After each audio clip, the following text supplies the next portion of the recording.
சுதந்திர இந்தியாவில் மக்கள் பிரச்சனைகளுக்காக 5.5 வருடங்கள் சிறையிலிருந்து திராவிட இயக்க தலைவர்களில் மக்கள் பிரச்சனைகளுக்காக அதிக நாட்கள் சிறையில் இருந்தவர் என்ற மகத்தான தியாகத்திற்கு உரியவர். 60 ஆண்டுகளுக்கு மேலான தன்னுடைய பொது வாழ்க்கையில் தமிழ் சமுதாயத்தின் பிரச்சனைகளுக்காக, தமிழ் மொழிக்காக, தமிழ் தாய் மண்ணின் இயற்கை வளங்களை காப்பதற்காக 2 ஆயுட்காலத்தின் உழைப்பிற்கு நிகரான உழைப்பினை தன் வாழ்நாளில் தந்தவர். மகாத்மா காந்தியின் அகிம்சா வழி நடைபெற அரசியலை மீண்டும் இந்த நாட்டில் பின்பற்ற செய்தவர். 6 அடி உயரம், அந்த விரிந்த தோள்களில் அந்த கருப்பு துண்டு தவள வசீகரிக்கும் தோற்றத்தோடு அடி மனதிலிருந்து இதயத்தின் குரலாக ஆவேச உரைகளை ஆற்றி லட்சக்கணக்கான தமிழர்களின் இதயங்களில் குடியேறியவர். பகுத்தறிவு பகலவன் தந்தை பெரியாரின் ஒப்பற்ற மாணவன், பேரறிஞர் அண்ணாவின் அரசியல் வழித்தோன்றல்.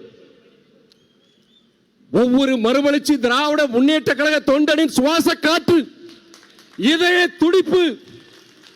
ஆம், அவர்தான் எங்கள் தலைவர், எங்கள் இயக்க தந்தை, எங்களின் மாமனிதர், திராவிட இயக்க போர்வால் அவர்களே.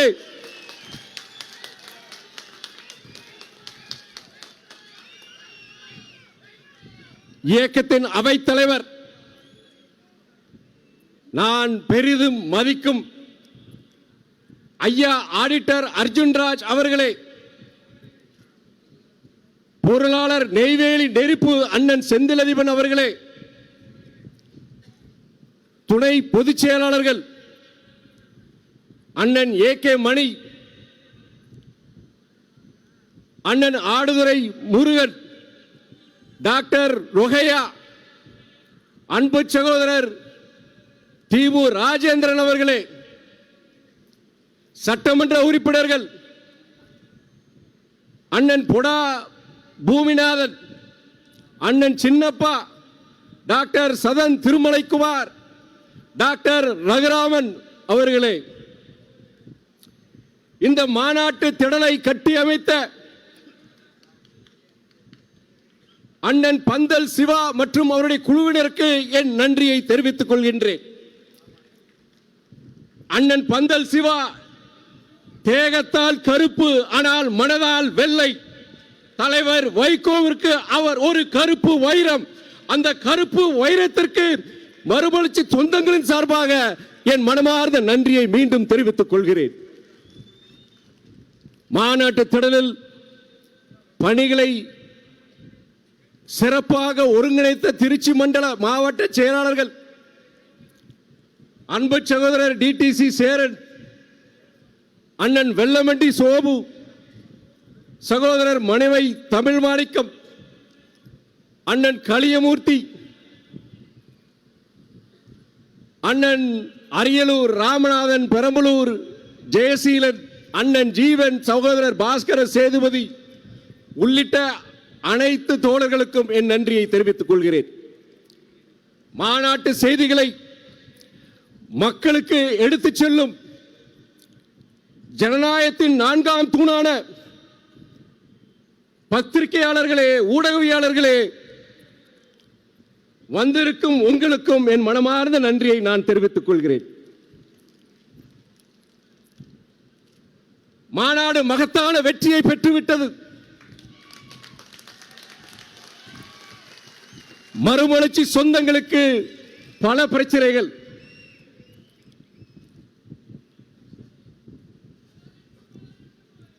பனிரெண்டு 32 ஆண்டுகளாக இந்த தொடர் அரசியல் ஓட்டத்தில் நீங்கள் உள்ளம் தளரவில்லை என்றாலும் பலர் உடலால் தளர்ந்துள்ளனர். ஆனாலும் தலைவர் இட்ட கட்டளையை 100% நிறைவேற்றும் வண்ணம் இந்த மாநாட்டை வெற்றி பெற செய்துள்ளீர்கள். இந்த வெற்றிக்கு வித்திட்ட மறுமலர்ச்சி சொந்தங்கள் அனைவருக்கும், உயர்நிலை குழு உறுப்பினர்கள், தலைமை கழக நிர்வாகிகள், மாவட்ட செயலாளர்கள், நகர செயலாளர்கள், ஒன்றிய செயலாளர்கள், பகுதி செயலாளர்கள், வட்ட செயலாளர்கள், கிளை செயலாளர்கள், உங்கள் அனைவருக்கும் நீங்கள் இருக்கும் திசையை நோக்கி நான் இரு கரம் கூப்பி தலை வாழ்கின்றேன், என் நன்றியை தெரிவித்துக் கொள்கின்றேன்.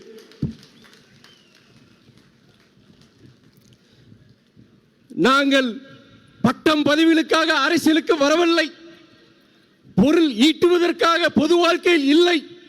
வைகோ என்ற ஈரெழுத்து மந்திரத்திற்காக தான் நாங்கள் இந்த இயக்கத்தில் உள்ளோம்.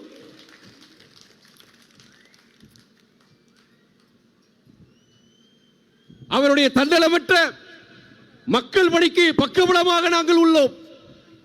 அவர் உடல் தளர்ந்தாலும் உள்ளம் தளரவில்லை. அன்றும் இன்றும் என்றும் அவர்தான் எங்கள் தலைவர், எங்கள் இயக்க தந்தை, எங்கள் சுவாச காற்று, எங்கள் உயிர் மூச்சு என்ற சித்தாந்தத்தோடு வாழ்ந்திடும் இந்த இயக்கத்தின் இரத்த நாளங்களான மறுமலர்ச்சி சொந்தங்களே, உங்கள் அனைவருக்கும் என் வணக்கத்தை தெரிவித்துக் கொள்கிறேன்.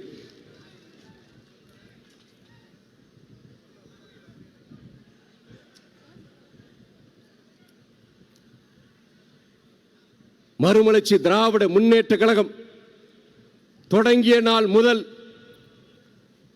இந்நாள் வரை கடந்த 32 ஆண்டுகளாக தமிழ்தாயின் தலைமகன் பேரறிஞர் அண்ணாவின் பிறந்த நாள் விழாவினை ஒரு எழுச்சிமிகு மாநாடாக கொண்டாடுகின்ற ஒரே இயக்கம் நமது இயக்கம் மறுமலர்ச்சி திமுக. இருண்ட தமிழகத்தில் ஒரு அடித்தளத்தை அமைத்து ஒரு ஒளிமயமான ஒரு எதிர்காலத்தை உருவாக்கியவர் பேரறிஞர் அண்ணா அவர்கள். தந்தை பெரியார், பேரறிஞர் அண்ணாவின் பங்களிப்பு இல்லை என்றால் இந்த மண்ணில் சமூக நீதி இல்லை, பெண் உரிமை இல்லை, மாநில சுயாட்சி இல்லை, கூட்டாட்சி தத்துவம் இல்லை, இருமொழி கொள்கையும் இல்லை. எல்லாருக்கும் எல்லாம் என்ற சமூக நீதி கோட்பாட்டின் அடிப்படையில் ஒருங்கிணைந்த வளர்ச்சியை பெற்று இந்தியாவின் முதன்மையான மாநிலங்களில் ஒன்றாக தமிழகம் திகழ்கின்றது என்றால் அது பேரறிஞர் அண்ணாவின் சித்தாந்த கொள்கைகளால் தான். அதை யாரும் மறுக்க முடியாது.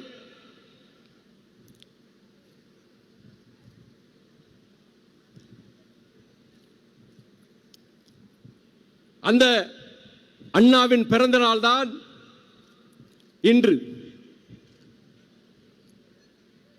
அமெரிக்கா, ஐரோப்பா, உலகளவில் பல்வேறு துறைகளில் நம்முடைய தமிழ் இளைஞர்கள் ஆதிக்கம் செலுத்துகிறார்கள் என்றால் அதற்கு காரணம் அவர்களுடைய ஆங்கில புலமை. அந்த ஆங்கில புலமைக்கு வித்திட்டது பேரறிஞர் அண்ணாவின் இருமொழி கொள்கைதான். ஆனால் ஆங்கில மொழியை தவிர்த்துவிட்டு இந்தி மொழிக்கு முக்கியத்துவம் அளித்த வட மாநிலங்களின் நிலைமையை நாம் அனைவரும் நன்கு அறிவோம்.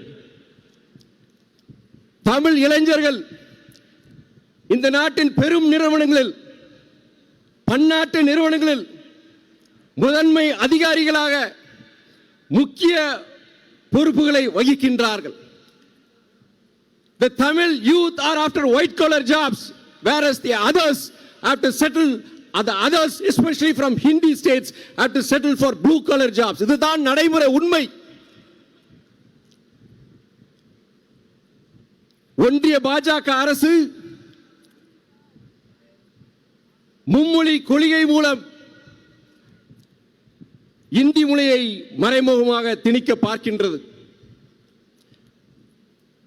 ஒன்றிய அரசு பாஜக அரசு சொல்கின்றது 3 மொழிகளை கற்றால் என்ன தவறு, ஹிந்தி மொழியை கற்றால் நல்லதுதானே என்று சொல்கிறார்கள். ஆனால் ஒன்றிய உள்துறை அமைச்சர் திரு அமித்ஷா அவர்கள் ஆங்கிலம் இல்லாத பாரதத்தை உருவாக்குவோம் என்று வட மாநிலங்களில் மேடைதோறும் முழங்குகிறார். உலக தொடர்பு மொழியாம் ஆங்கிலம் இல்லாமல் நாம் செயல்பட முடியுமா? முன்னேற முடியுமா? இல்லை. சரி, ஆங்கிலத்தை தவிர்த்துவிட்டு இந்தி மொழியை, சமஸ்கிருத மொழியை நாம் உலக தொடர்பு மொழியாக வைத்துக் கொள்ள முடியுமா என்றால் இல்லை, அது சாத்தியப்படாது. 3 மொழிகளை கற்றால் என்ன தவறு என்று சொல்கிறவர்கள் ஏன் ஆங்கிலம் கூடாது என்று சொல்கிறார்கள்? இதில் முற்றிலும் முரண்பாடாக தெரியவில்லையா? ஆங்கிலம் இல்லாத பாரதத்தை உருவாக்குவோம் என்ற அமித்ஷா அவர்களின் பிரச்சாரத்திற்கு என்ன பதில் என்று தமிழக பாஜக தலைவர்களிடம் பலமுறை நான் கேள்வி எழுப்பியுள்ளேன். ஆனால் இதுவரை அதற்குண்டான தக்க பதில் இல்லை. தமிழக மாணவர்கள், இளைஞர்கள் மீது உண்மையான அக்கறை உண்டா? கண்டிப்பாக இல்லை. Unity in diversity is the foundation on which our nation was built. வேற்றுமையில் ஒற்றுமை என்ற ஒரு வலுவான கோட்பாட்டை அடித்தளமாக கொண்டுதான் நம் நாடு உருவாக்கப்பட்டது. ஆனால் வேற்றுமையில் ஒற்றுமை என்ற அந்த அடித்தளத்தை தகர்த்துவிட்டு, நம்முடைய பன்முகத்தன்மையை சிதைத்துவிட்டு, ஒரே நாடு ஒரே மொழி, அது இந்தி மொழி, ஒரே நாடு ஒரே மதம், அது இந்து மதம், ஒரே நாடு ஒரே கலாச்சாரம், அது சங் பரிவார் கலாச்சாரம் என்று ஒன்றிய அரசு, பாஜக அரசு முயல்கின்றது. அதன் அடிப்படையில் தான் மும்மொழியை, இருமொழி கொள்கையை அகற்றிவிட்டு மும்மொழி கொள்கையை அவர்கள் திணிக்க பார்க்கின்றார்கள். அதன் மூலம் தமிழக இளைஞர்களின் முன்னேற்றத்தை, தமிழ் சமுதாயத்தின் எழுச்சியை அவர்கள் தகர்க்க பார்க்கின்றார்கள். மும்மொழி கொள்கையை நாம் ஏற்காததால் சமக்ர சிக்ஷா அபியான், ஒருங்கிணைந்த கல்வி திட்டம், அதற்குண்டான நிதி 2152 கோடி தமிழகத்திற்கு மறுக்கப்பட்டுள்ளது. பேரறிஞர் அண்ணாவின் வலுவான கொள்கைகளில் ஒன்று நிதி கூட்டாட்சி, பிஸ்கல் ஃபெடரலிசம். அந்த பிஸ்கல் ஃபெடரலிசம், நிதி கூட்டாட்சிக்கு எதிர்மறையான, சமநிலை இல்லாத ஒரு நிதி கொள்கையை தான் ஒன்றிய பாஜக அரசு பின்பற்றுகின்றது. கல்விக்கான நிதியாகட்டும், பேரிடர் நிவாரண நிதியாகட்டும், அல்லது மெட்ரோ ரயில் போன்ற வளர்ச்சி திட்டத்துக்கான நிதியாகட்டும், எதையும் ஒன்றிய பாஜக அரசு முறையாகவும் முழுமையாகவும் தமிழ்நாட்டிற்கு வழங்கியது இல்லை. அவதூறு குற்றச்சாட்டுகளை வீசுவோன் அல்ல துரை வைகோ. நான் தரவுகளுடன் தான் இங்கே நான் பேசுகின்றேன். 2015-20 காலகட்டத்தில் ஒக்கி, நிவார், வர்தா, கஜா போன்ற புயல்கள் தமிழகத்தை அடுத்தடுத்து தாக்கிய பொழுது அன்றைய அதிமுக அரசு ஒன்றிய அரசிடம் கேட்ட பேரிடர் நிவாரண நிதி 1,16,000 கோடி. ஆனால் ஒன்றிய அரசு நமக்கு வழங்கியதோ வெறும் 5,094 கோடி. 2023 ஆண்டு பிக்ஜாம் புயல் தமிழ்நாட்டின் வட மாவட்டங்களை தாக்கிய பொழுது, மழை வெள்ளத்தால் தென் மாவட்டங்கள் பாதிக்கப்பட்ட பொழுது, நமது மாண்புமிகு முதலமைச்சர் அண்ணன் தளபதி அவர்கள் கேட்ட பேரிடர் நிவாரண நிதி 38,000 கோடி. ஆனால் ஒன்றிய பாஜக அரசு நமக்கு வழங்கியது வெறும் 276 கோடி. கேட்டது 38,000 கோடி, ஆனால் அவர்கள் வழங்கியது 276 கோடி. கேட்டதில் 1% கூட நமக்கு கிடைக்கவில்லை. சென்ற ஆண்டு பெங்கல் புயல் தமிழ்நாட்டின் வட மாவட்டங்களை தாக்கிய பொழுது நம்முடைய முதலமைச்சர் அண்ணன் தளபதி அவர்கள் கேட்ட பேரிடர் நிவாரண நிதி 6,675 கோடி. நமக்கு கிடைத்ததோ வெறும் 944 கோடி. தமிழ்நாட்டில் மட்டும் இந்த நிலைமை அல்ல, இல்லை, எதிர்க்கட்சிகள் ஆளும் அனைத்து மாநிலங்களும் இந்த நிலைமைதான். மாநிலங்களை திருவோடு ஏந்த வைத்த ஒன்றிய பாஜக அரசு ஆளுநர்கள் மூலம் பேரறிஞர் அண்ணாவின் மாநில சுயாட்சி கொள்கைக்கும் வேட்டு வைத்து விட்டது. மக்களால் தேர்ந்தெடுக்கப்பட்ட சட்டமன்றங்கள் நிறைவேற்றும் மக்கள் நல மசோதாக்கள் அதற்கு காலம் தாழ்த்தி ஒப்புதல் வழங்காமல் இருந்த ஆளுநர்களுக்கு சமீபத்தில் உச்சநீதிமன்றம் ஒரு குட்டு வைத்தது. சட்டப்பேரவைகள் நிறைவேற்றும் அந்த மசோதாக்களுக்கு 3 மாதங்களில் ஆளுநர்கள் ஒப்புதல் வழங்க வேண்டும் என்பதுதான் அந்த வரலாற்று சிறப்பான தீர்ப்பாகும். சமீபத்தில் நாடே அதிர்ச்சியாகும் வகையில், ஜனநாயகத்தை குழி தோண்டி புதைக்கும் வகையில் நாடாளுமன்றத்தில் விவாதிக்காமல் சென்ற மாதம் நாடாளுமன்ற கூட்டத்தொடர் முடியும் தருவாயில் ஒரு மசோதாவை ஒன்றிய அரசு கொண்டு வந்தது. அந்த மசோதாவின்படி ஒருவர் குற்றஞ்சாட்டப்பட்டு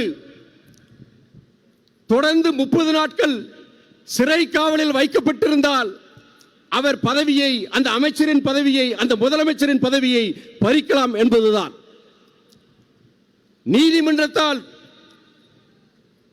தண்டனை பெறப்பட்டு குற்றங்கள் நிரூபிக்கப்படும் வகையில் அது அமைந்தால் அந்த பதவியை பறிக்கலாம், ஆட்சேபம் இல்லை. ஆனால் நீதிமன்றத்தில் வழக்கு நிலுவையில் உள்ள போது, குற்றங்கள் நிரூபிக்கப்படாத பொழுது ஒருவர் சிறையில் 30 நாட்களுக்கு மேலாக இருந்தார் என்ற ஒரே காரணத்திற்காக பதவியை பறிப்பது என்பது பாசிசம்.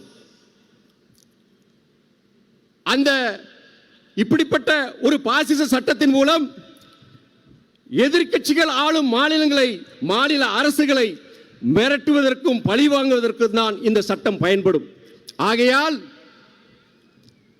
இந்த பாசிச சட்டத்திற்கு வழிவகுக்கும் இந்த மசோதாவை ஒன்றிய பாஜக அரசு திருப்பி பெற வேண்டும் என்று இந்த மாநாட்டின் வாயிலாக கேட்டுக்கொள்கின்றேன். அதே போல வாக்கு திருட்டுக்கு வழிவகுக்கும் SIR special intensive revision of electoral rolls, வாக்காளர் பட்டியலில் சிறப்பு கவன திருத்தம், அது குறித்து எதிர்க்கட்சி தலைவர்கள் எழுப்பிய கேள்விகள், குறிப்பாக அன்பு சகோதரர் திரு ராகுல் காந்தி, நம்முடைய தமிழக முதலமைச்சர் அண்ணன் தளபதி அவர்கள் எழுப்பிய கேள்விகளுக்கு தேர்தல் ஆணையம் முறையான பதில்களை அளிக்க வேண்டும் என்பதையும் நான் இங்கு கேட்டுக்கொள்கின்றேன். இந்த மாநாட்டில் நிறைவேற்றப்பட்ட சில தீர்மானங்களை பற்றி நான் இங்கே வலியுறுத்த விரும்புகின்றேன். இந்தியாவிலிருந்து அமெரிக்காவிற்கு ஏற்றுமதி செய்யப்படும் பொருட்களுக்கு கிட்டத்தட்ட 50% மேலான வரியை அமெரிக்க அரசு விதித்துள்ளது. இந்த வரி விதிப்பால் இந்தியாவில், குறிப்பாக தமிழகத்தில் இங்கே உள்ள ஏற்றுமதி நிறுவனங்கள், உற்பத்தி தொழிற்சாலைகள் முடங்கும் சூழ்நிலை ஏற்பட்டு உள்ளது. ஜவுளித்துறை உட்பட பல்வேறு துறைகளை சார்ந்த தொழிற்சாலையில் பணியாற்றும் லட்சக்கணக்கானோர் வேலைகள் பறிபோகும் சூழ்நிலை உருவாகி உள்ளது. இந்த அசாதாரண அபாய சூழ்நிலை, இதை அகற்றிட ஒன்றிய பாஜக அரசு துரித நடவடிக்கைகள் ஈடுபட வேண்டும் என்பதையும் இந்த கூட்டத்தின் வாயிலாக நான் தெரிவித்துக் கொள்கிறேன். உழுதுண்டு வாழ்வாரே வாழ்வார், மற்றெல்லாம் தொழுதுண்டு பின் செல்பவர் என்று திருவள்ளுவர் கூறினார். ஆனால் நலிந்து வரும் விவசாயத்தில் நம் நாட்டில் ஆண்டுக்கு 10,000 விவசாயிகள் தற்கொலை செய்து கொள்கின்றார்கள். கடந்த 11 ஆண்டுகளில் 1,00,000க்கும் மேற்பட்ட விவசாயிகள் இந்த நாட்டில் தற்கொலை செய்துள்ளார்கள். இதற்கு இந்த அவலநிலையை போக்க விவசாய விளைபொருட்களுக்கு குறைந்தபட்ச ஆதார அந்த விலையை ஒன்றிய அரசு நிர்ணயம் செய்ய வேண்டும். நிர்ணயம் செய்யப்பட்ட அந்த குறைந்தபட்ச ஆதார விலை அதை 100% அமல்படுத்த சட்டங்களை ஒன்றிய அரசு இயற்ற வேண்டும் என்பதையும் தெரிவித்துக் கொள்கிறேன். கடுமையாக்கப்பட்ட பயிர் காப்பீட்டு திட்டத்தின் விதிமுறைகளை ஒன்றிய அரசு மாற்ற வேண்டும். அனைத்து விவசாயிகளும் இழப்பீட்டு தொகையினை எளிதில் பெறும் வண்ணம் அந்த விதிமுறைகளை ஒன்றிய அரசு மாற்ற வேண்டும் என்ற கோரிக்கையை நான் இந்த கூட்டத்தின் வாயிலாக தெரிவித்துக் கொள்கின்றேன். ஏற்கனவே நலிவடைந்து வரும் விவசாயத்தில் மயில், காட்டுப்பன்றி போன்ற வன விலங்குகளால் விவசாயமே முற்றிலும் அழிந்துவிடும் சூழ்நிலை ஏற்பட்டுள்ளது. இந்த பிரச்சனைகளுக்கு உரிய தீர்வை காணும் அந்த அதிகாரத்தை மாநில அரசுகளுக்கு வழங்க ஒன்றிய அரசு தேசிய வனவிலங்கு சட்டத்தில் மாற்றங்களை கொண்டு வர வேண்டும் என்பதும் ஒரு முக்கியமான கருத்து. வறட்சி, காலநிலை மாற்றத்தால் மழை வெள்ள பாதிப்பு, விதை, உரம் போன்ற விவசாய இடுபொருட்களின் விலை உயர்வு, மயில், காட்டுப்பன்னி போன்ற வனவிலங்குகளால் ஏற்படும் இழப்பு, இது போன்ற பல்வேறு காரணங்களால் விவசாயமே செய்ய முடியாத சூழ்நிலையில் பல லட்சக்கணக்கான விவசாயிகளுக்கு மக்காச்சோளம் சாகுபடி அது வாழ்வாதாரமாக இருக்கின்றது. அதை கருத்தில் கொண்டு அந்த மக்காச்சோளத்திற்கு விதிக்கப்பட்ட அந்த செஸ் வரியை நீக்க வேண்டும் என்று எனது கோரிக்கையை தாயுள்ளத்தோடு ஏற்று அந்த மக்காச்சோளத்திற்கு உண்டான செஸ் வரியை நீக்கிய மாண்புமிகு தமிழக முதலமைச்சர் அண்ணன் தளபதி அவர்களுக்கும், வேளாண் துறை அமைச்சர் அண்ணன் MRK பன்னீர்செல்வம் அவர்களுக்கும், நிதியமைச்சர் அண்ணன் தங்கம் தென்னரசு அவர்களுக்கும் மீண்டும் என் கோடானு கோடி நன்றியை நான் தெரிவித்துக் கொள்கிறேன். இந்த மாநாட்டின் வாயிலாக கடந்த 30 ஆண்டுகளுக்கு மேலாக துயரற்று கிடக்கும் நம்முடைய தமிழக மீனவர்களின் பிரச்சனைக்கு ஒரு நிரந்தர தீர்வு காண வேண்டும். ஒன்றிய அரசு எல்லை கடந்து வந்ததாக தமிழக மீனவர்கள் இலங்கை கடற்படையால் கைது செய்யப்பட்டு இலங்கைக்கு இழுத்துச் செல்லப்பட்டு அங்கே நீதிமன்றத்தில் நிறுத்தி வைக்கப்பட்டு சிறையில் அடைக்கப்பட்டு பல கோடிகள் அபராதத்தை விதிக்கின்றார்கள். அது ஒரு அன்றாட நடவடிக்கையாகிவிட்டது. இந்த அவலநிலைக்கு ஒரு முற்றுப்புள்ளி வைத்துவிட்டு தமிழக மீனவர்களுக்கு அவர்கள் வாழ்வாதாரத்தை பாதுகாக்க ஒன்றிய அரசு தகுந்த நடவடிக்கைகளை எடுக்க வேண்டும். என் மாநாட்டின் உரையின் நிறைவு பகுதிக்கு வந்துவிட்டேன். ஒரு மெழுகுவர்த்தி தன்னையே உருக்கி கரைத்துக் கொண்டுதான் வெளிச்சத்தை தருகின்றது. கடந்த 60 ஆண்டுகளாக நம் தலைவர் தன்னைத்தானே வரித்துக் கொண்டுதான் இந்த தமிழ் சமுதாயத்திற்கு உழைத்திருக்கின்றார். வானில் உள்ள நட்சத்திரங்களை நீங்கள் எண்ணிவிடலாம், ஆனால் தலைவரினுடைய போராட்ட களங்களை நீங்கள் எண்ணிவிட முடியாது. தலைவருடைய சாதனைகள், தியாகங்கள் இந்த மாநாட்டில் எடுத்துரைக்கப்பட்டது. அந்த அத்தனை சாதனைகளுக்கும் தியாகங்களுக்கும் பின்னால் நீங்கள் தான் இருக்கின்றீர்கள். இந்த இயக்கத்தின் இரத்த நாளங்களாகிய தொண்டர்கள், நிர்வாகிகள், நீங்கள் இல்லாமல் இந்த சாதனைகளும் தியாகங்களும் சாத்தியம் ஆயிருக்காது. அத்தனை பெருமையும் புகழும் உங்களுக்கே.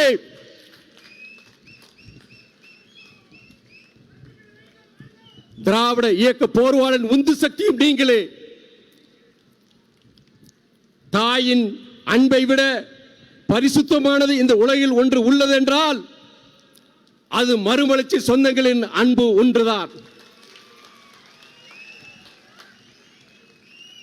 திராவிட தலைவர் மீது நீங்கள் கொண்டுள்ள காதல், இந்த இயக்கத்தின் மீது நீங்கள் கொண்டுள்ள விசுவாசம், உலகில் வேறு எங்கும் இந்த பந்த பாசத்தை நாம் பார்க்க முடியாது. என் தந்தை எனக்கு வழங்கிய மிகப்பெரிய சொத்து இந்த மறுமலர்ச்சி சொந்தங்களின் அன்புதான். ஆயிரம் கோடிகள் கொடுத்தாலும் பெற முடியாதது, விலை மதிப்பற்றது. எந்தவித பிரதிபலனும் எதிர்பாராமல் தலைவர் மீது கொண்ட காதலால், நேசிப்பால், அன்பால் உருவான ஒரு உறவுதான் மறுமலர்ச்சி திராவிட முன்னேற்ற கழகம் என்ற இந்த உன்னதமான இயக்கம். அப்படிப்பட்ட இந்த இயக்கத்தை அழித்து விடலாம், பிளவுபடுத்தலாம் என்று கடந்த 32 ஆண்டுகளாக சிலர் முயற்சித்தனர். அப்போது முடியவில்லை, இப்போது முடியவில்லை, எப்போதும் முடியாது. இமயமலையை கூட நகர்த்தி விடலாம், ஆனால் லட்சக்கணக்கான மறுமலர்ச்சி சொந்தங்களின் இதயத்தில் குடியிருக்கும் இந்த இயக்கத்தை யாராலும் அசைக்க முடியாது என்பதை இந்த மாநாட்டில் தெரிவித்துக் கொள்கிறேன். இதை சொல்லும் பொழுது மகாகவி பாரதியார் அவர்களின் கவிதை வரிகள் தான் என் நினைவுக்கு வருகின்றன. தேடி சோறு தினந்தின்று நிதந்தின்று பல சின்னஞ்சிறு கதைகளை பேசி மனம் வாடி துன்பமிக உழன்று பிறர் வாட பல செயல்கள் செய்து நரைகூடி கிள பருவம் எய்தி கொடுங்கூற்றுக்கு இறையென பின் மாயும் பல வேடிக்கை மனிதரை போல பல வேடிக்கை மனிதரை போல நான் வீழ்வேன் என்று நீ நினைத்தாயோ, நான் வீழ்வேன் என்று நினைத்தாயோ, வீழ் பைத்தியக்காரா, ஆனா பைத்தியக்காரா வீழ்ந்தது நீதான். நான் வீழவில்லை, நீங்களும் வீழவில்லை. பேரறிஞர் அண்ணா கனவு கண்ட நாளைய தமிழகம் ஒரு வலிமையான தமிழகம், ஒரு வளமான தமிழகம் அமைமுறை நாம் வீழப் போவதில்லை. மறுமலர்ச்சி திமுக வீழப் போவதில்லை.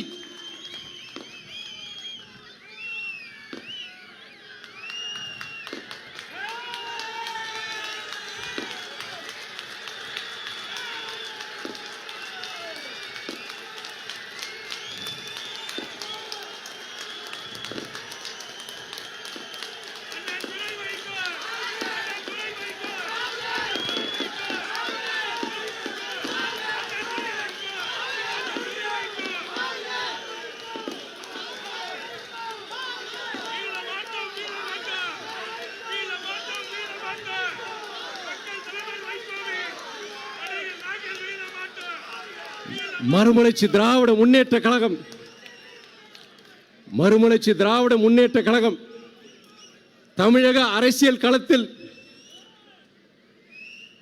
தவிர்க்க முடியாத சக்தி, யாரும் மறுக்க முடியாத சக்தி என்பதை பறைசாற்றும் விதமாக இங்கே இன்று லட்சக்கணக்கில் நாம் அணி திரண்டோம், ஆர்ப்பரித்தோம்.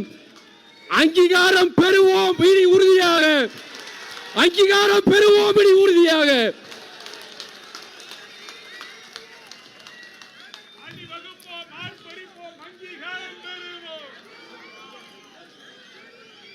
வெட்டட்டும் கூறுவாட்கள் தமிழ் பகையை நோக்கி,